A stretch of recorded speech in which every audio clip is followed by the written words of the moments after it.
Regular Wildlife Wednesday watchers will be well aware of the fact that I regularly promote the Stepping Stone Forest project. The project started by my good friend John Kybert. And today I'm standing in the midst of the very first one that was planted less than 18 months ago. And as you can see, some of the trees around me are 7-8 feet tall. But both of us are often asked, why are you growing these forests? The answer is quite simple. They help to promote biodiversity and affect climate change. I've stolen these words from an introductory piece that John did when a group from AMD recently came along to clean up the tree forests here in Sean Walsh Park, to weed them out and make them look as good as they do at the moment.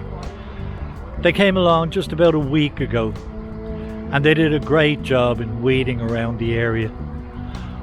So if you have a listen to the introductory piece that John does, you'll hear him give you the reasons and explain a little bit more to the people involved about the Stepping Stone Forest project, about Akira Miyawaki and how the whole thing started with him and his ideas. These forests are now appearing all over the world. John's particular project is called Stepping Stone Forest, but here in Sean Walsh Park, South Dublin County Council are calling them mini woodlands. But it doesn't matter. It doesn't matter where they are or what they're called. I mean, some people are calling them tiny forests, mini woodlands, little forests. All sorts of different names are being used. The names don't matter as long as the projects take place. We need to fight climate change. We need to promote biodiversity. And that's the whole point behind these little forests. So for today, we're going to have a look at the volunteers from local company AMD and the work that they did just a week ago.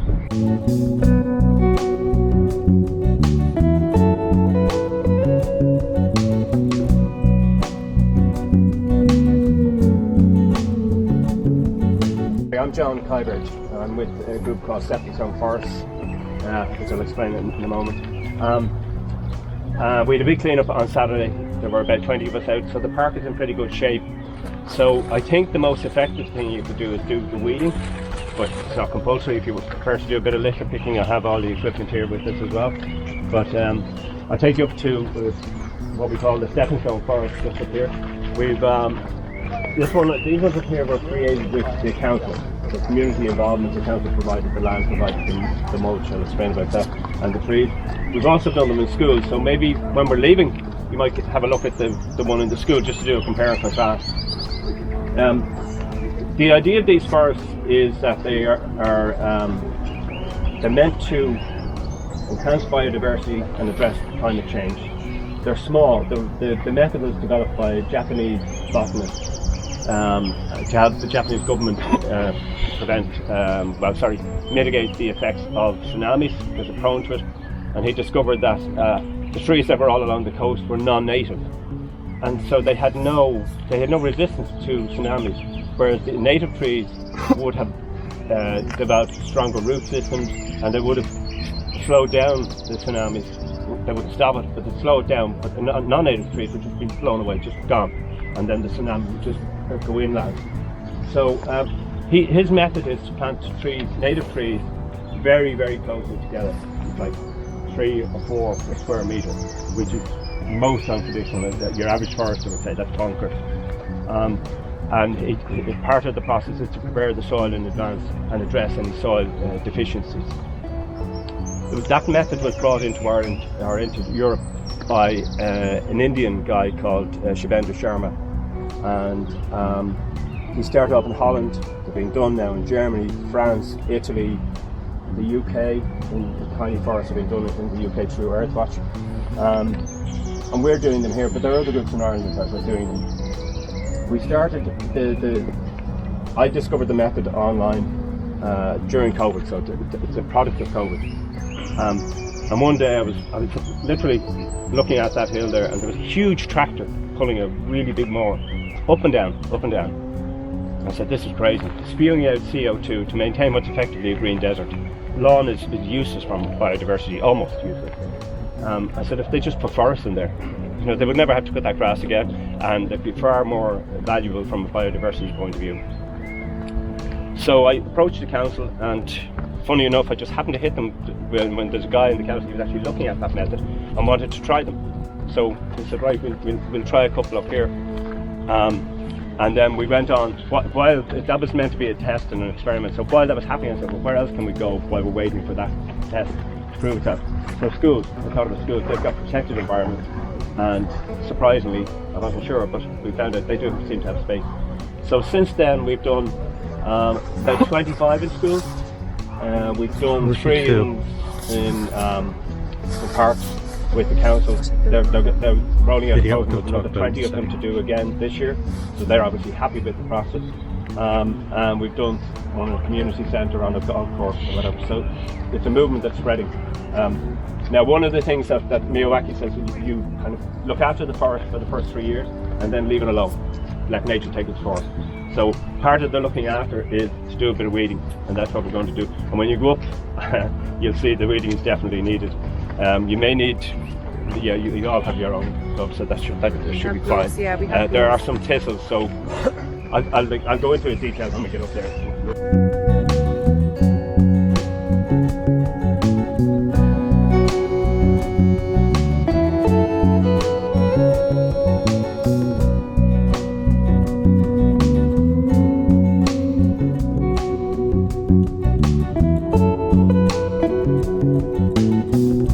Now folks, here I am with no pal of mine. This is Councillor Alan Edge. Alan recently, I think back in February if I'm correct, Alan will correct. Trust me, he will correct me, I told you. Alan introduced something in South Dublin County Council back in February, I think, and it was a proposal to, well, let Alan explain it. Tell me, Alan. Okay, so I introduced it probably before February. Unfortunately, it takes months for these things to actually make it onto the agenda, which is why I was a little sketchy on the date. It was really a motion before the full council to really express our thanks to John and the volunteers for the amazing work that the Stepping Stones Forest has done, but also to really refocus in on that and to set a really ambitious target. So we set a target of 25,000 trees planted for this council term. So that's between now and May 2024. And we think it's a target that can be met, but it obviously needs a lot more buy-in and a lot more involvement from the council. So the council are absolutely behind this. I think they recognise that that the work that Stepping Stones volunteers have been doing is really transformative. So we got full support from all the other councillors, so that the council management will support John and the work he's doing. We can roll it out across the county. We can, recruit other volunteers, neighbourhood groups, community groups, and carry on this great work and make sure that we reach that target of 25,000 in the next year. So we've a lot of work to do, but I'm confident we'll do it. Well, I'm delighted to see that you brought your gloves with you, Alan. I brought the gloves. They're two right-hand gloves, but that's not going to stop me. But you're going to muck in anyway. But I'm going to muck in, absolutely. Alan, thanks very much. My pleasure as always.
Now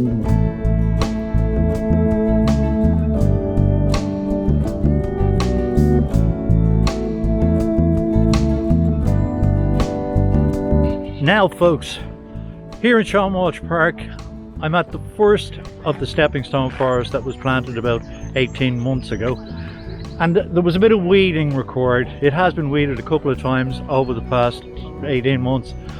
But this morning, a big weeding was needed. So I'm with a young lady here who's about to introduce herself and tell us the company she comes from and how they became involved in weeding this particular forest. Thanks so much. So I made contact with John a little while ago as part of the AMD Volunteering Global Earth Day effort. So delighted to be able to help John and Tala Littermugs and everyone here in the park to clean it up. Delighted to be involved. AMD is a US company and they're interested in sustainability and like to also volunteer in the community. So across the world they volunteer in various initiatives for Global Earth Day, which as we know is April 22nd. So in Dublin, this is how we're getting involved, and we're delighted to do that. Thanks for watching Wildlife Wednesday, folks. I hope you've enjoyed this episode. If you did, please give it a like and subscribe to the channel if you're so inclined. For now, take care, stay safe, and I'll see you soon.